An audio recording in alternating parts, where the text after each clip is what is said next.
Some days I show up to this recording and I feel good and I look good and I know I look good. And some days it's football Sunday, so I'm in my Browns sweater and I have a hair mask in my hair. And that's just Girl, what you're getting. Before we start recording, we always do a test to make sure all our shit's connected. And then it screenshots you. And the screen, it did me so dirty. The angle, 5 chins, looking down. I look fucking crazy. You know, since we've started doing YouTube videos, I have been humbled on more than one occasion. Are we fucking ugly? No, we're not. We're whatever. not. Also, another night terror. No. Okay. So this, guys, I beat the fuck out of my husband. He-manned, she-manned the shit out of him. This This poor was man. the dream. Get ready. This is fucked. Okay. So I'm like between awake and asleep. Like I'm pretty sure I'm asleep, but I'm kind of aware. Right. Okay. But the weird part was I heard my husband get out of bed and leave the room. But then all of a sudden I felt something come out of the closet and crawl back into bed and wrap its arms around me. And I was like, okay, this feels like my husband. But then in my subconscious mind, I was like, it's not him. So I just start fucking swinging. I'm going like, not me, not now, motherfucker. I'm going to fuck your day up. I'm swinging. Mike's like, babe, what the fuck? I'm throwing him off me. I'm ready to fight. It was him. But it wasn't him. And I told you this when you first told me. Yes. I have heard on other podcasts this exact story that happens to people all across the world. It's where you think that it's your partner and you'll roll over and it's their body, it's them, but it's not them. It's not their face. It's not them. So after he fully woke me up, was like, babe, wake up. What the hell? And so I got up, I had some water. I was like, whew, just fought for my life. And then for the rest of the night, I kept my hands on his face. And I was like, if you get out of this bed to pee, to fart, I don't care what you got to go and do. I have to come with you because I'm afraid that you're going to go and something else is going to come. Fuck me. It's in moments like this where I realize that you and I have very different relationships because if he'd probably sleep through it. But if I was like, I'm going to put my hands on your face and you're just going to let me do that, he'd be like, absolutely not. He's like, yeah, baby, go ahead. I had my fingers in his beard and I thought, yeah, you're going to get up, motherfucker. You'll have to drag my fucking half dead body with you. I ain't letting go. Man, a night in your home. It's a time. It is a time. You know what I tell Matt all the time? I'm like, at least we're not boring. Mike said, living with you, he's like, this could be a TV show every day. I know, because to me, being boring would just be the worst thing. At least you're constantly entertained. Count your blessings, boys. I'm fucking singing. So yesterday I did this thing before we get into our story where I was like, Mike's like, oh my God, there's a lot of words coming out of you today. And I was like, we should do a day where I just tell you everything that crosses my mind. So I started doing it. And he was like, no. We're driving. I'm like, look, a bird. Oh, I bet you that place is lovely. That looks run down. I bet you there's a ghost in there. Oh my God, look at that person's pants, the shoes. Oh my God. I was like, this is what I go through. Yeah, I know. They can't just be glad. We can't do that to them. No. But I wanted to give them a sample for the 7-minute drive home. A little sample. Just be thankful. I love it. Love it. So I want to get into the story. This one has got layers upon layers upon layers. I am ready. She an oldie. We love these. Because this shit fucking happened. I know. And I read it and I was like, fact checking everything. I'm like, how does everyone not know about this? Always amazes me with these stories where some of them are so unbelievable. And you're just like, how am I the age I am? And I've never heard of this. I feel like I should be teaching a high school class. We should You not know, be teachers. imagine like replacing the history of the CN rail, CP rail, Very CP good. rail, CN. It's CN. CN. It used to be CP rail, the Canadian Pacific Railroad Company. Yeah, it used Is to be it CP. CP? CP. Anyway, shows Anyways, how much I listened. don't really care about that, but what I do care about is what I'm about to tell you. So let's get into it. Let's go. There's a little American and a little Canadian. We love this. Come together right now over me. Over me. All right. We're in Wineville, California in 1926.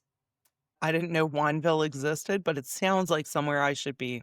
This is probably where we came from at some point. Yeah. Yeah. Although back then, it was the kind of place where families went to breathe. It wasn't like wine country. It was All right. rows of citrus groves, dirt roads lined with white fences, and the kind of quiet that makes you believe that things only ever happen somewhere else. Mm-hmm. But, motherfuckers, I'm about to bust that illusion right into a million pieces. We always do. Because when Gordon Northcott arrived, shit goes fucking wanky. Mm. He was just 18, a smooth-talking kid from Canada who had convinced his parents to move from British Columbia to Los Angeles. Which, like, I wish I could have convinced my parents to do something cool like that. Yeah, that was not my experience. No. But once they get there, city life doesn't suit him. He wanted to be isolated. He wanted space. He wanted somewhere where he could kind of do whatever he wanted, unseen. Which Mm-hmm. right there, I'm like, why? What are you Yeah, what doing are you over up there, to? sir? Yeah, and stop. Yeah. So he talks his father into buying a patch of land out in Wineville, about an hour outside the city. So they get to the city. He's like, not for me. Pops, let's move an hour out. They build this massive chicken farm from the ground up. Ooh, okay. Yeah, I figured you would love that. It was a fresh start, a full family business, all American dream. But behind the fences and the smell of feed and feathers, something dark was festering, my friend. When the work got too hard and overwhelming, Gordon sent word back to Canada asking for help. His 13-year-old nephew. Now, I know that sounds like, what the fuck? But remember, we're in 1926. Like, That's right. You were a grown-up by the time you were 12. literally. Yeah. So he sends word to Canada. His little 13-year-old nephew, Sanford Clark, answers the call.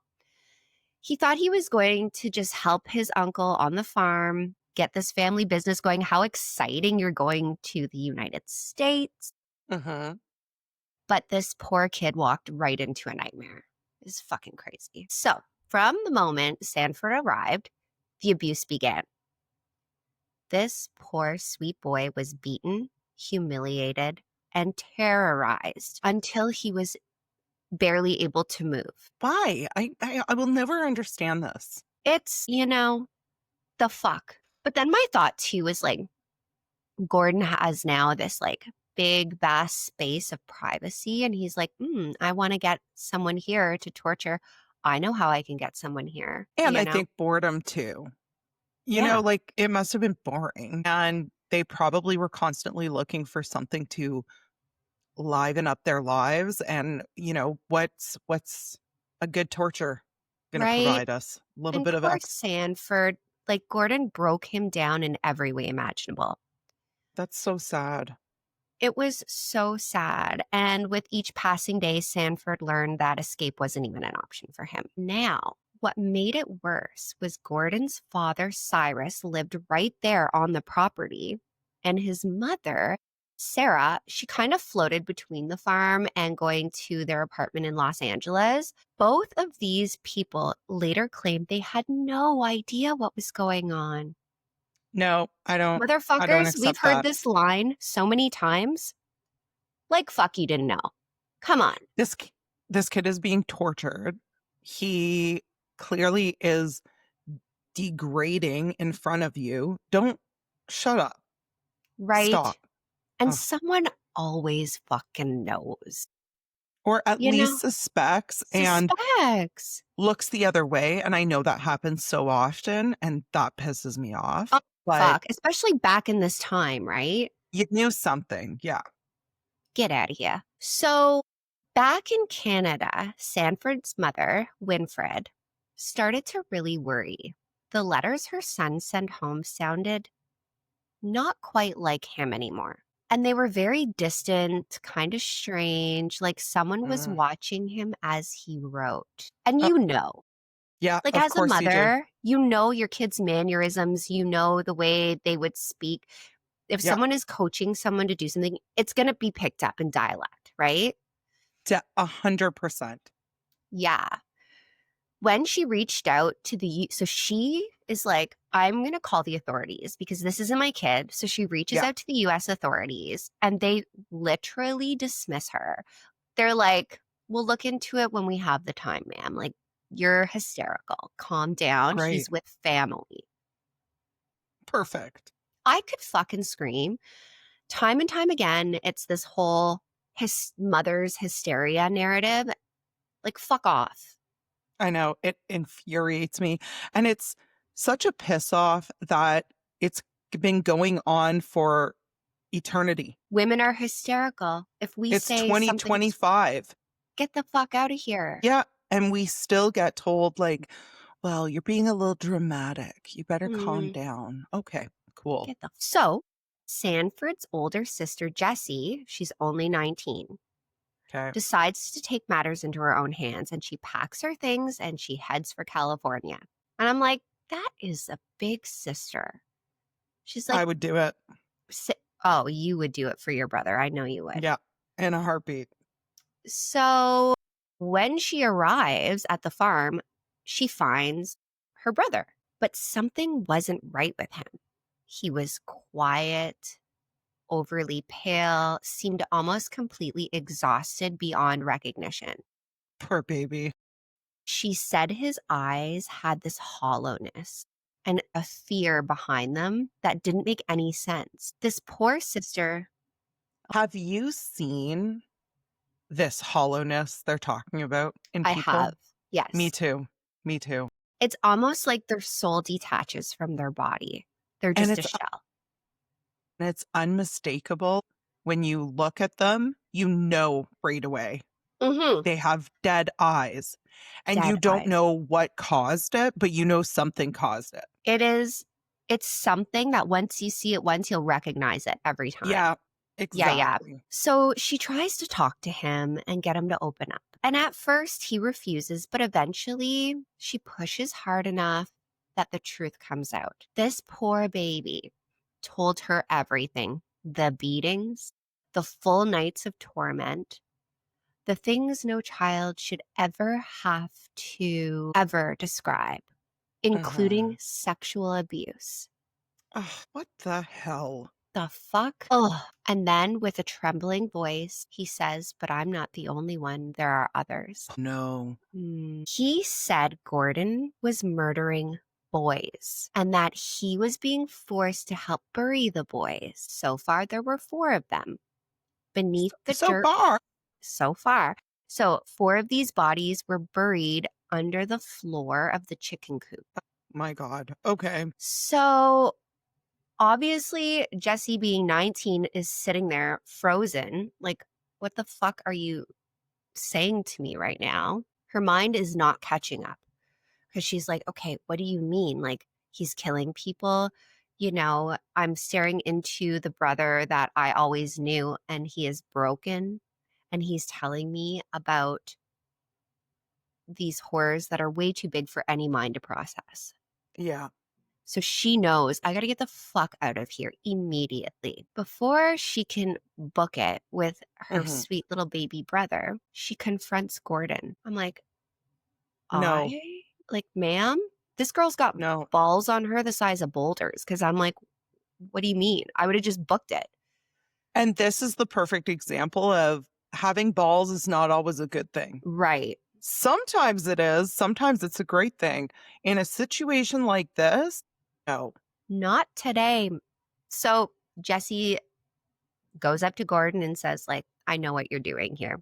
and he goes ballistic. He explodes. Yeah. And she sees the monster right there. This fucking guy goes pure evil, rage, darkness, black eyes. And she doesn't wait another second. She fucking runs out of the house. She Good. doesn't pack. She's just fucking gone. She makes it back to Canada.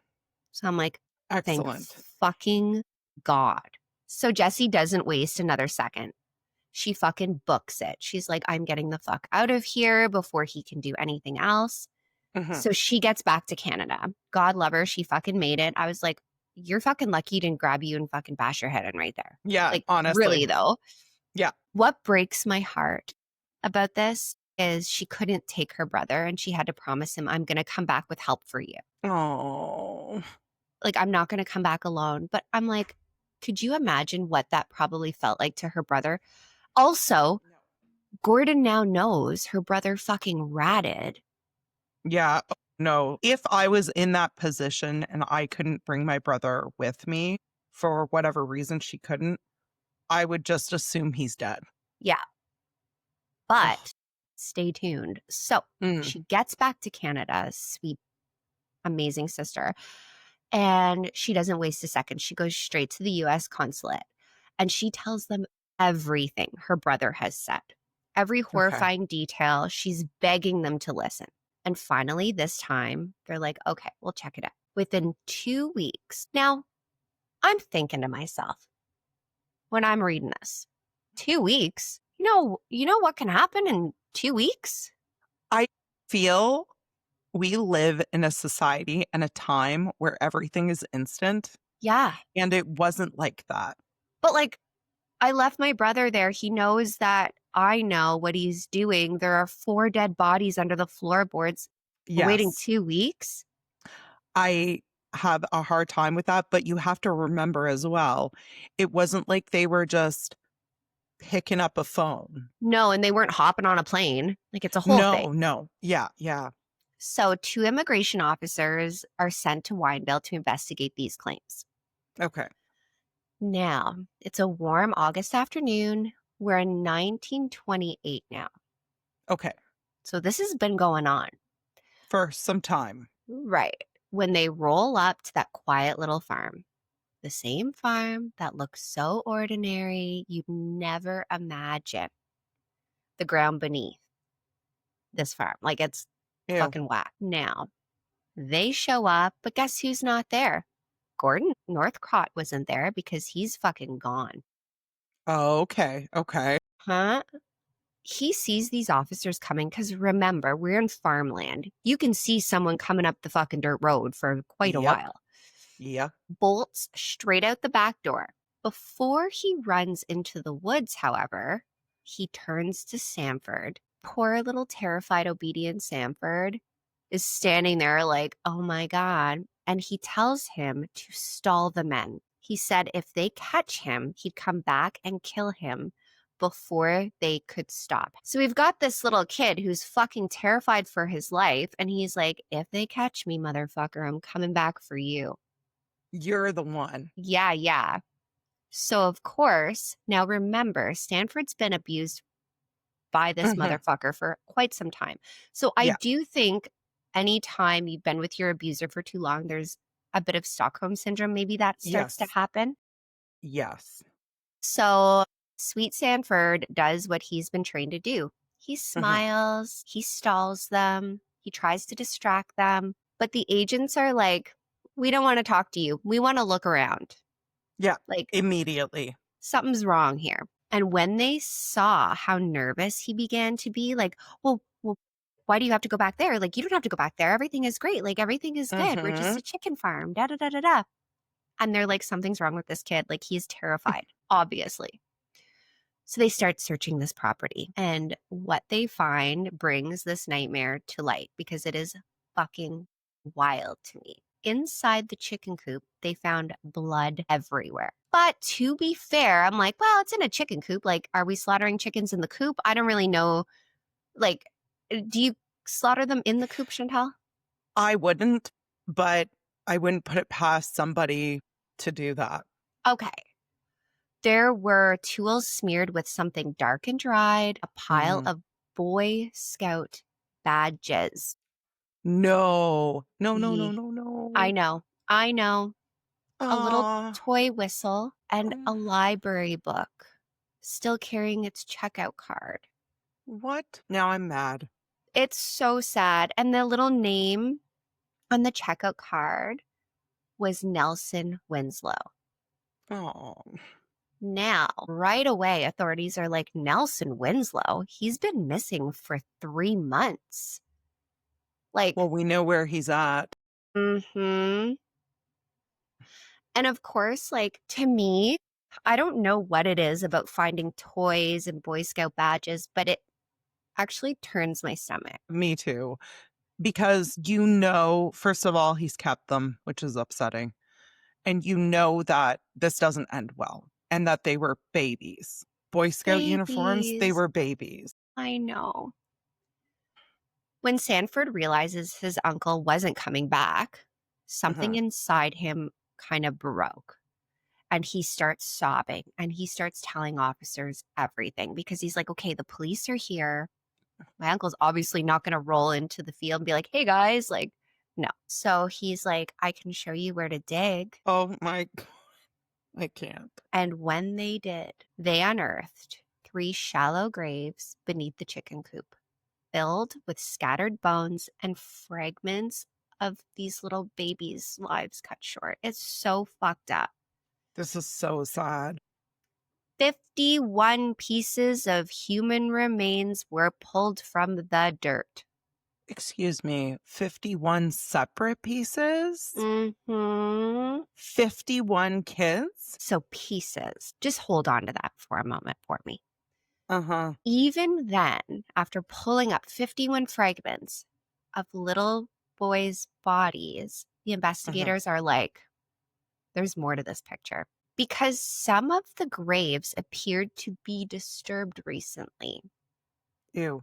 as if someone was trying to move the bodies, as if someone Okay. knew they were coming. Yeah, well, he kind of did. He knew, because Mhm. he wasn't going to be like, oh, Jesse's just going to go back to Canada and like, Just peace. Yeah. right? No. So meanwhile, Gordon's gone. He's booked it. He's hiding in Los Angeles, right under his mother's roof in her little LA apartment. He shows up to her door and all this shit's going on, right? Meanwhile, they're digging up bodies, searching the property, realizing like, oh, fuck, this is bigger than what we thought. He rolls up to Mama's house and is begging her for help. Now, Sarah Northcott doesn't hesitate for a minute. She Of didn't course ask not. questions. She just said the same words she always said to her son.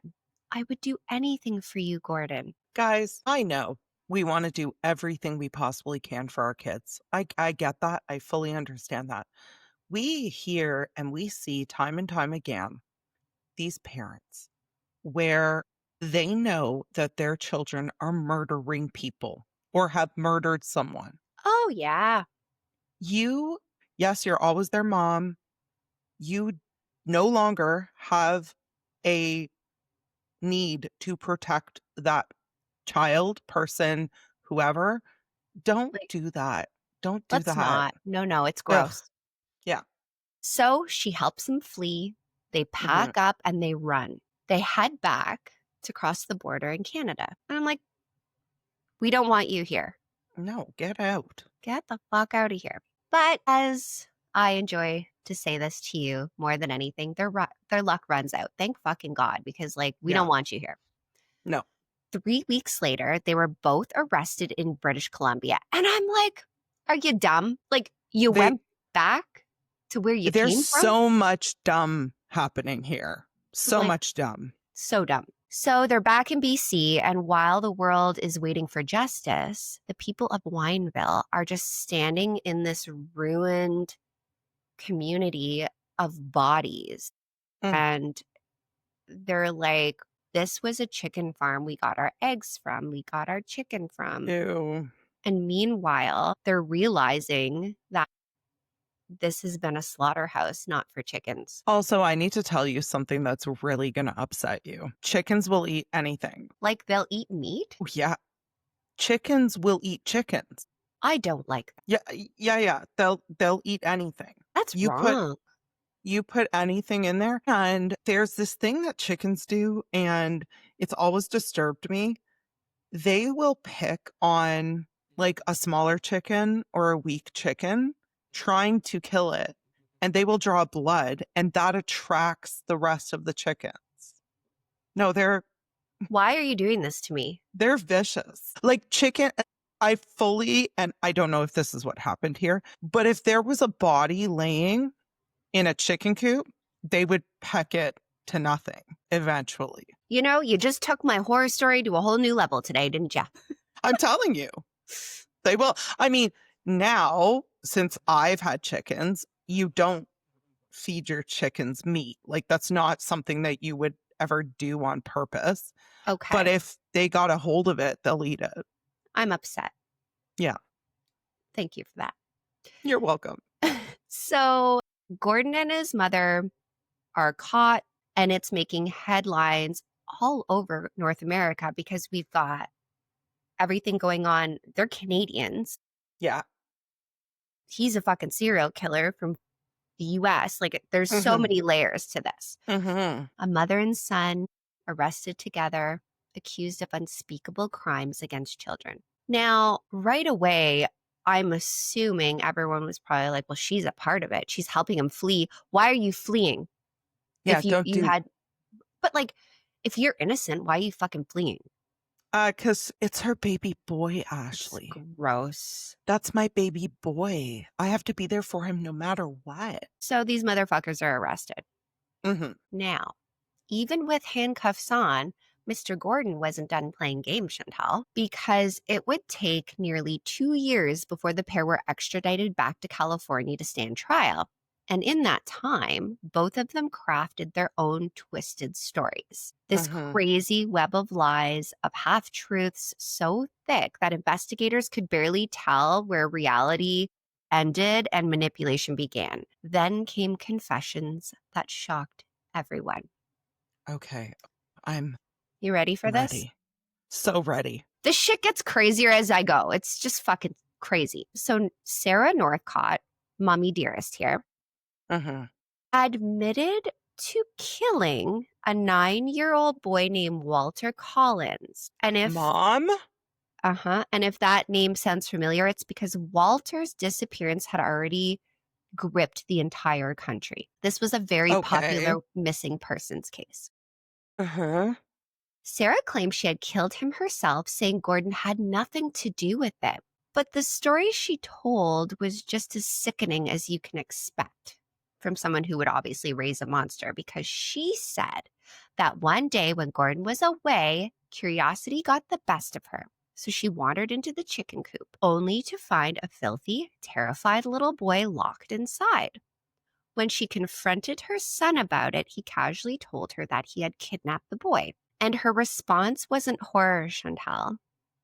It was pure calculation, because she was the one that tells Gordon, well, this boy has to die because if he saw your face, he's going to identify you and then you're going to go to prison. So that night, she and Gordon and poor Sanford fucking along for the ride. I mean, he was there to forced to watch all these crimes. So this poor Of kid is course. Yeah. probably like broken. Yeah.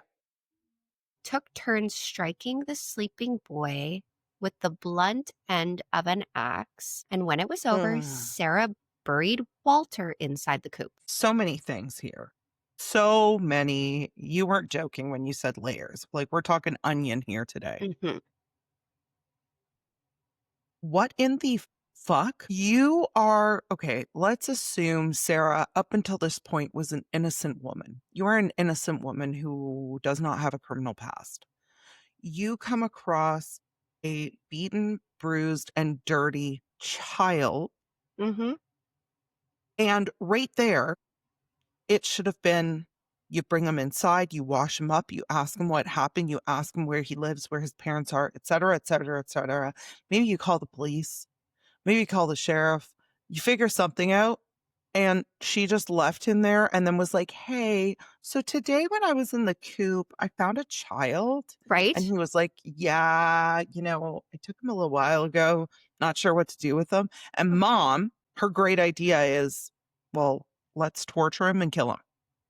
Girl, you're not even ready for what I'm I'm disgusted. going to tell you next. Let's go.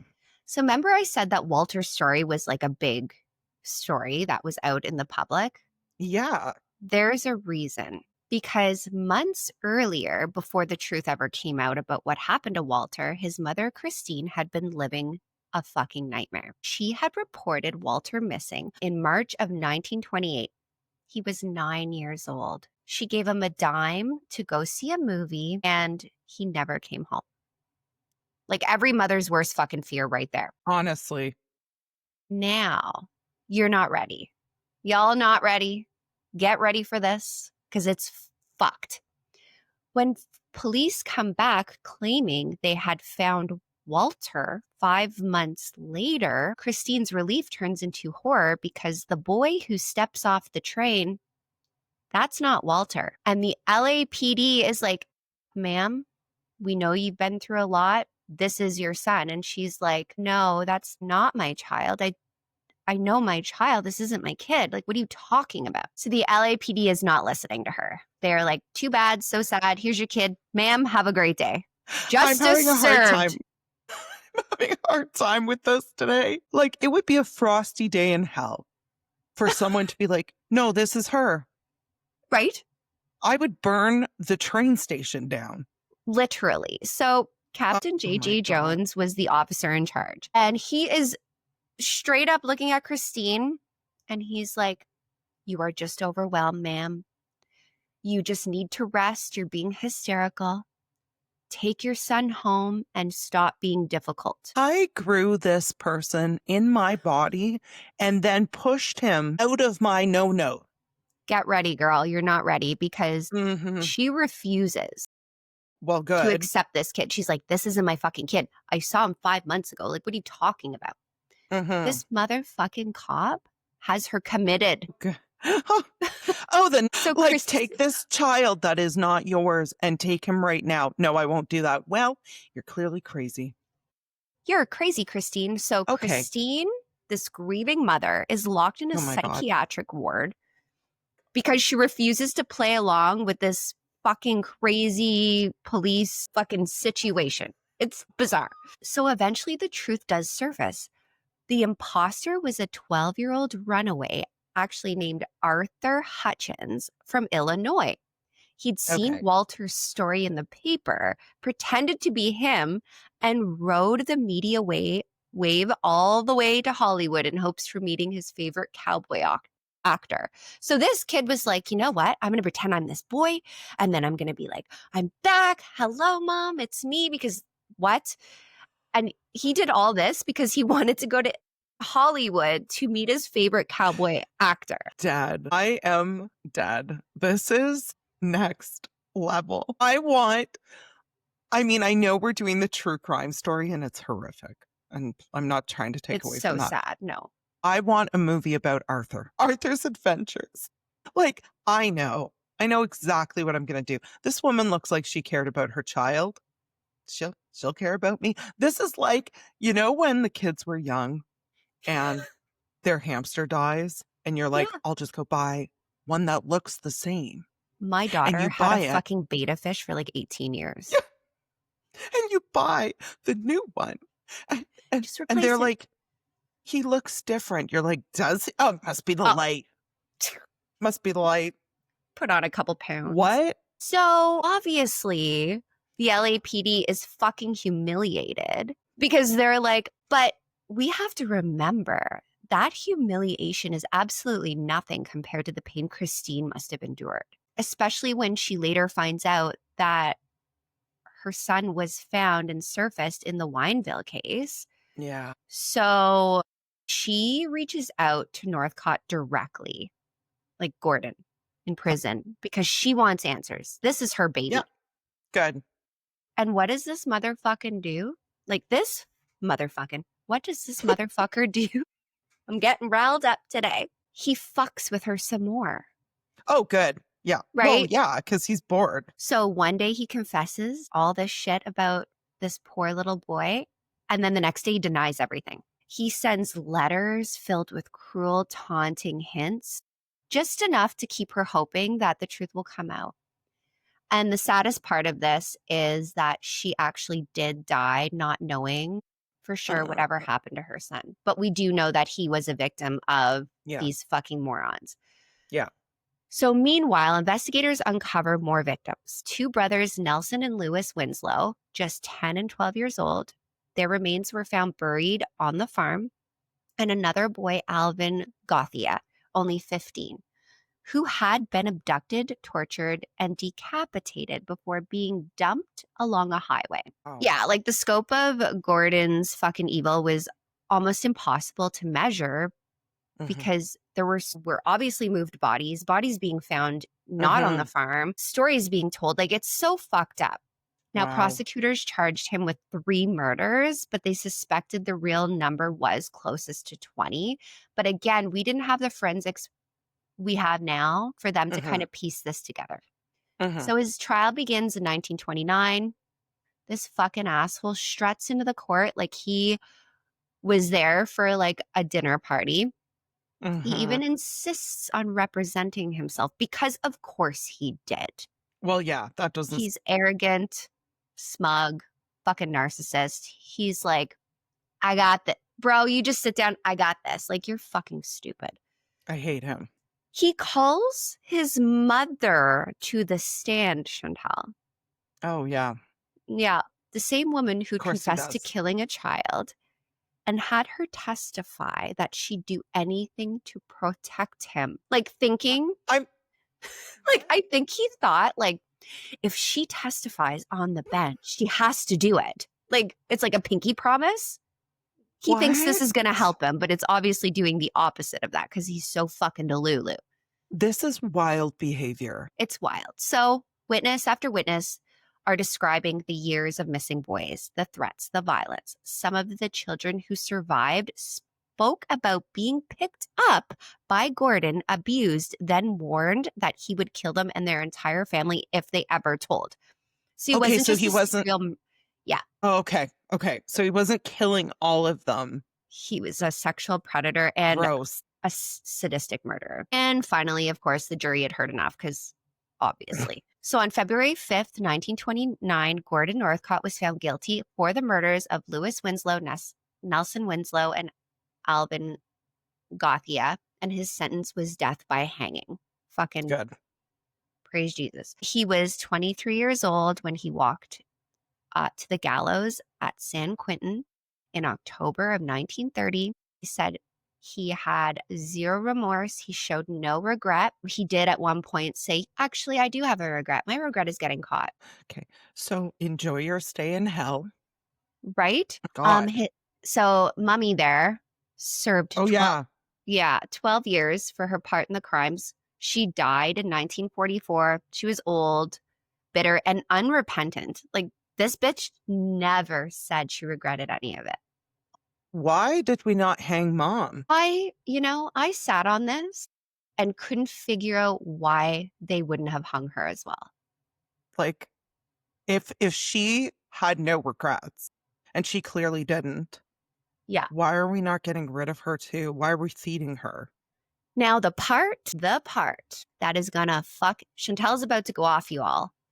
All right, I'm ready. Sanford Clark, the boy who survived all of this, spent 2 years in a youth correctional facility. For why? The court ruled that he wasn't a willing accomplice, just a child trapped in terror. But he did participate in burying the bodies, so he was a criminal. I could fucking scream. You're punishing him? Mm-hmm. Kidding. Now, happily, after he spent the 2 years, he got out. He goes home to Canada. He did eventually get married and lived a quiet, decent life. So he survived this and was able to move on and have a life. But the fact that he was punished for being a victim blows my fucking mind. You know what, though? That's the 1920s of it. They didn't understand the people that put him away for the 2 years didn't understand the situation that this child was in and the fear that he lived in. And the fact that he even Like, you're saying this went on for a few years. The fact that he survived those few years, how that was not I know. rewarded, regardless of what he helped out with. Right? Oh my God. That's And then just in case anyone was wondering, I also found out this. Christine Collins, who was fucking duped and locked away in a mental institution, yeah. she actually brought Captain J.J. Jones to court Good. for locking her Good. away. Mm-hmm. He was suspended, but he was later reinstated, and he never paid the $10,000 judgment she won against him. Of course not. Of course not. Right? As for Wineville, the town's name was changed. So it is now known as Mira Loma. They tried to, Miraloma. they tried to scrub. They were like, we need to get rid of Wineville. No one needs to know about it. Well, it worked But because I had never heard of this. yeah. So that is the story of the fucking most fucked. Like, this story had so many layers, and I was like, huh? What? And That is so unhinged. it's so unhinged. I Oh had my to tell God. it. I had I'm so glad you to did. ensure we all know about this. Oh, there's so many. I can't stop thinking about Arthur. I know. This This little fucking cowboy. kid. He's like, I have a plan. I'm like very curious, like whatever happened to Arthur? You I know? Arthur? It's so interesting. Like, I love hearing about these old stories, especially when they have, roots in Canada, because I Mm-hmm. can't help but think how many of the people that we know are descendants from I these know. people. And they just don't know. Now, We I'm just don't not, know. and honestly, like before we close, I'm not saying Arthur is a shitty kid. He was in a bad spot. He's a kid. He's like, you know what? There's a missing kid. I could be her kid. I'll go to Hollywood, meet my favorite actor. Like, that's a kid brain. I think he's impressive. Like, I hope after all this, he became a car salesman. That's brilliant. Right. Good for you, Arthur. Yep. Well, thank you so much for telling us this disturbing and wildly chaotic story today. So fascinating. Get our week started off right. We're all going to be sitting in their offices this week being like, the what? I actually was going to make chicken fajitas, but I think I'm going to switch it out. We're just going to skip the chicken today. Now that you know that they are cannibals and will literally eat anything. Yeah. So rest easy with that. You're so welcome. Thank you all so much for listening, and we will see you all on Friday. Bye. Bye.